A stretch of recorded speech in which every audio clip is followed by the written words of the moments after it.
Allah Taala Qur'on o'quvchilarga intayin katta savob tayyorlagan bo'lib, payg'ambar sallallohu alayhi vasallam ba'zi salaflar 3 kechada bir qatim Qur'onni to'liq tamom qiladi. Imom Shofiy rahimahulloh Ramazon oyida har kuni 2 qatim Qur'onni tamom qiladi. Shundaqli mu'minlarga va'da qilingan mangulik baxt saodat bo'lgan jannat, gunohlarga tayyorlangan dozoqning ichinishli oqibatlarini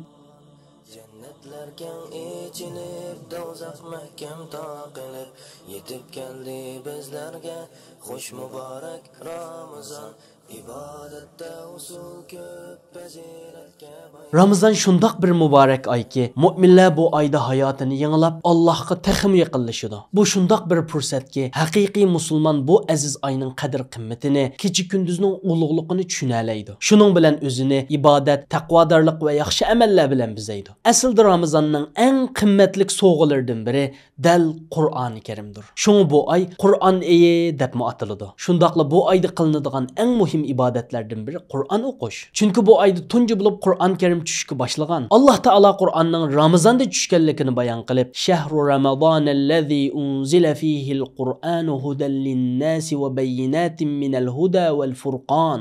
Ramazon oyida Qur'on nozil bo'lishga boshladi. Qur'on insonlarga yetakchi, hidoyat qilguvchi, haq bilan botilni ayirguvchi ro'shan oyatlardir degan. Bu oyatda Qur'onning insoniyatning yo'lboshchisi, hidoyat nuri, haqiqat bilan botilni ayirguvchi mezoni ekanligi bayon qilingan. Qur'onning fazilati haqida shuni unutmasligimiz kerakki, payg'ambarimiz Muhammad sallallohu alayhi vasallam Jibril alayhisalom bilan har Ramazonda Qur'onni birga takror qiladi. Bu haqda payg'ambar sallallohu alayhi vasallamning sahobalaridan Ibn Abbas radhiyallohu anhuma Jibril har kecha payg'ambar sallallohu alayhi vasallam bilan birga bo'lib Qur'onni birga o'qiydi degan. Buning ma'nosi nima desangiz, sizmi bu oyda Qur'on bilan hamroh bo'ling degan chaqiriq. Bu so'z Ramazon kechalarida Qur'on o'qishning nihoyat fazilatli ekanligini ko'rsatadi. Alloh taolo Qur'on o'quvchilarga intayin katta savob tayyorlagan bo'lib, payg'ambar sallallohu alayhi vasallam "Man qara'a harfan min kitabillahi falahu bihi hasana wal hasanatu bi ashri amsalha la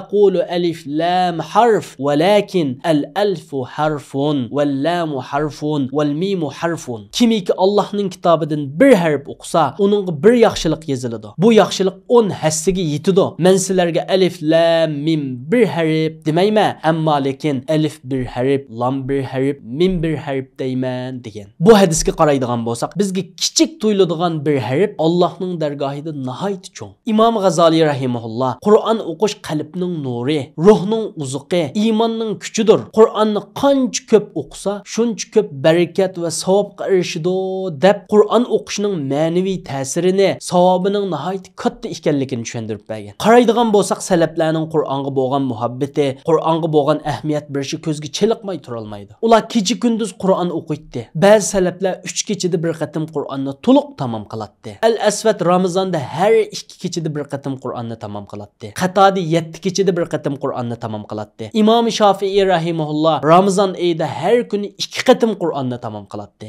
Imom Malik rahimahulloh Ramazon kirganda boshqa ishlarini tashlab qo'yib faqat Qur'on o'qish qilib beriladi. Salaf solihlarimiz mana shundoq edi. Shunga mu'minning hayotidagi eng qimmatli vaqtlar Allohning kalomi bilan o'tkazgan paytlar bo'lish kerak. Qur'onning nurli oyatlarini qalb ko'zingiz bilan o'qing. Ma'nolarini cho'nqur tushuning. O'tmish va bugunning ibratli qissalaridan ibrat oling. Shundaqli mu'minlarga va'da qilingan mangulik baxt saodat bo'lgan jannat, gunohlarga tayyorlangan dozoqning ichinishli oqibatlarini tafakkur qiling. Bu haqiqiy iymon va haqiqiy hidoyatning yo'lidir qarindishim. Qur'on o'qigan ekanmiz, Qur'on o'qishning adab axloqlarini bilishimiz kerak. Birinchidan Qur'onni tahorat bilan o'qishimiz kerak. Qur'on o'qishdan burun tahorat ilish intayin zarur. Chunki Qur'on pak kalamdır. İkinciden Qur'on o'qishdan burun "A'uzu billahi minashshaytonir rajim" deb shaytonning vasvasa qilishidan Allohga sig'inib panohlik tilash kerak. Chunki Alloh taolo Qur'oni Karimda "Fa iza qara'tal Qur'ana fasta'iz billahi minashshaytonir rajim" sen Qur'on o'qimoqchi bo'lganingda qo'g'landi shaytonning vasvasasidan Allohga sig'inib panoh tiligin degan. Uchinchidan qibliga qarab o'qish. Bu adab axloqning muhim bir turi bo'lib, ibodatning mukammalligini ifodalaydi. To'rtinchidan Qur'onni chiroyli ovozda o'qish. Chunki payg'ambar sallallohu alayhi vasallam hassinul Qur'ana bi aswatikum. Qur'onni chiroyli ovozda o'qinglar degan. 5-dan adab bilan o'ltirib o'qish. Chunki bundaq o'qish Qur'onni hurmatlab adab bilan o'qiganlikning qatoridan hisoblanadi. 6-dan tartil bilan o'qish. Qur'onni oldirab tinib emas, asta-asta, donima-dona tushunib o'qish kerak. Chunki Alloh taolo Qur'oni Karimda varattilil Qur'ana tartila. Qur'onni donima-dona tartil bilan ochiq o'qig'in degan. 7-dan ma'nosini tushunishga ahamiyat berish. Qur'onni tilovat qilib qolmay, uning ma'nosini tushunishga tirishish Qur'onni hurmatlashning qatoridan hisoblanadi. 8-chi xushu xuzu bilan o'qish. Qanday xushu xuzu bilan o'qiymiz deyilsa, qalbimizni Allohga bog'lab, samimiyat bilan o'qish deb javob beramiz.